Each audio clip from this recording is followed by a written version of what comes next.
విజయవాడ రాజకీయాల్లో కొత్త చర్చ మొదలైంది. వంగవీటి రాధ ఇక పాలిటిక్స్ కు గుడ్ బై చెప్పబోతున్నారా అన్నది ఇప్పుడు హాట్ టాపిక్ గా మారింది. ఆయన రాజకీయాలకు దూరం అయ్యే అవకాశం ఉందనే వార్తలు గట్టిగా వినిపిస్తున్నాయి.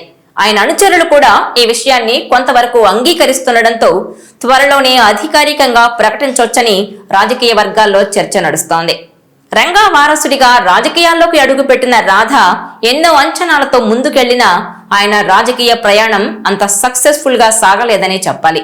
వంగవీటి రంగా ఒక బలమైన సామాజిక వర్గానికి ఆరాధ్య నాయకుడు. అంతేకాదు బడుగు బలహీన వర్గాలకు ఆయన దేవుడు. ఒక్కసారే ఎమ్మెల్యే అయినా రాష్ట్ర స్థాయి నేతగా గుర్తింపు పొందారాయన. ఆయన ఆలోచనలు ఆశయాలు ఈ రోజుకి తెలుగునాట మార్మోగుతుంటాయి. వంగవీటి రంగా అంటేనే ఒక రకమైన పాజిటివ్ వైబ్రేషన్స్ వస్తాయి. అలాంటి రంగా వారసుడు రాధ రాజకీయ జీవితం ఎలా ఉండాలి? కానీ ఆయనకు రాజకీయంగా అన్ని అవాంతరాలు ఎదురవుతున్నాయని అంటున్నారు. ఆయన రాజకీయ జీవితం కాంగ్రెస్ తో 2004లో మొదలైంది. ఆనాడు విజయవాడ తూర్పు నుంచి ఆయన ఎమ్మెల్యేగా గెలిచారు. ఆ తర్వాత 2009 నాటికి ఆయన ప్రజారాజ్యం పార్టీలో చేరి పోటీ చేసి ఓటమి పాలయ్యారు.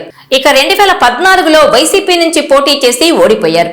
2019లో ఆ పార్టీ టికెట్ దక్కలేదని టీడీపీలోకి వచ్చినా అక్కడ నిరాశ ఎదురైంది. పైగా అప్పట్లో పార్టీ ఓటమి పాలైంది. గత 5 ఏళ్లుగా అలా విపక్షంలోనే ఉన్నారు. ఒక విధంగా చూస్తే వైసీపీ విపక్షంలో ఉన్నప్పుడు అందులోనూ ఉన్నారు. ఇలా రాజకీయంగా అవకాశాలను అందుకోలేక రాధాకృష్ణ ఇబ్బందులు పడుతున్నారు. 2024 ఎన్నికల్లో రాధాకు విజయవాడ సెంట్రల్ టికెట్ ఇస్తారని అనుకున్నా అది సీనియర్ నేత బోండా ఉమాకు దక్కింది. దాంతో ఆయనకు ఎమ్మెల్సీ ఇస్తామని హామీ ఇచ్చారు చంద్రబాబు. తీరా చూస్తే ఇప్పటికీ ఏపీ నుంచి 7 ఎమ్మెల్సీలు ఖాళీ అయితే టీడీపీ అందులో 4 తీసుకుంది. కానీ రాధాకు మాత్రం ఎమ్మెల్సీ దక్కలేదు. దాంతో రాధా వర్గం పూర్తి నిరాశలో ఉంది. రాధా చట్టసభలో అడుగుపెట్టి 2 దశాబ్దాలకు పైనే అవుతోంది. రంగా కుమారుడిగా అందరూ ఆయన గురించి చెబుతారు. కానీ తీరా పదవుల దగ్గరకు వచ్చేసరికి మాత్రం ఆయనకు అవి దూరం అవుతున్నాయని అంటున్నారు. ఈసారి ఎమ్మెల్సీ గ్యారంటీ అని, మంత్రి పదవి కూడా ఖాయమని అంతా అనుకున్నా అది జరగలేదు. దీంతో రాధా రాజకీయ జీవితంపై చర్చ సాగుతోంది. మరోవైపు రాధా కూడా రాజకీయ నైరాశ్యంలో ఉన్నారని అంటున్నారు. ఎంతకాలం చేసిన రాజకీయం ఇక చాలని, రాజకీయాలకు ఫుల్ స్టాప్ పెడదామా అన్న ఆలోచనలో ఉన్నారని ప్రచారం అయితే పెద్ద ఎత్తున సాగుతోంది. అయితే ఇందులో ఏ మేరకు నిజముందో తెలియదు. కానీ రాధా వర్గం అప్సెట్ అయిందని అంటున్నారు. పార్టీలు మారినా కూడా ఆయనకు దక్కిందేమీ లేదు.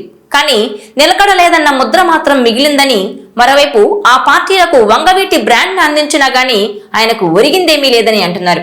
ఈ క్రమంలో తాను రాజకీయంగా ఎందుకు కొనసాగాలని ఆయన్ను ఆలోచింపజేస్తోందని అంటున్నారు. తనకు తగ్గిన ప్రాధాన్యత, పదవులు లభించడం లేదనే ఆవేదన రాధాలో కనిపిస్తోందని తెలుస్తోంది. గతంలో కాంగ్రెస్, ప్రజారాజ్యం, వైసీపీ, టీడీపీలో ప్రయోగాలు చేసిన ఆయన ఎక్కడా కూడా స్థిరంగా నిలవలేకపోయారు.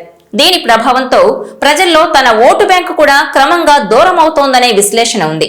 ఈ అనిశ్చితి పరిస్థితులు తనకు రాజకీయంగా సరైన స్థానం లభించకపోవడం వల్లనే రాధా ఈ కీలక నిర్ణయం తీసుకున్నారని విశ్వసనీయ వర్గాలు చెబుతున్నాయి. ఇక రాధా రాజకీయాల నుంచి విరమించుకోవడానికి కుటుంబపరమైన కారణాలు కూడా ఉన్నాయని సమాచారం. ఇటీవల ఆయన వ్యక్తిగత జీవితంలో కొన్ని మార్పులు చోటు చేసుకున్నాయని, అందువల్ల రాజకీయాలపై మరింత దృష్టి పెట్టే పరిస్థితి లేకుండా పోయిందని అంటున్నారు. ఇక ముందు కుటుంబంపై పూర్తి దృష్టి సారించాలని భావించిన రాధ రాజకీయ జీవితం ముగించడానికి సిద్ధమవుతున్నట్టు కనిపిస్తోంది. ఈ పరిణామంతో విజయవాడలో వంగవీటి రంగా పేరు మాత్రం రాజకీయంగా మిగిలే అవకాశం కనిపిస్తోంది.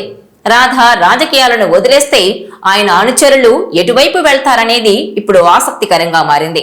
అధికారికంగా ఈ విషయంపై రాధా నుంచి ప్రకటన వస్తే ఇది విజయవాడ రాజకీయాల్లో పెద్ద మార్పుకు దారితీసే అవకాశం ఉంది. ఈ వీడియో మీకు నచ్చినట్లయితే please share, like and subscribe R24 Telugu.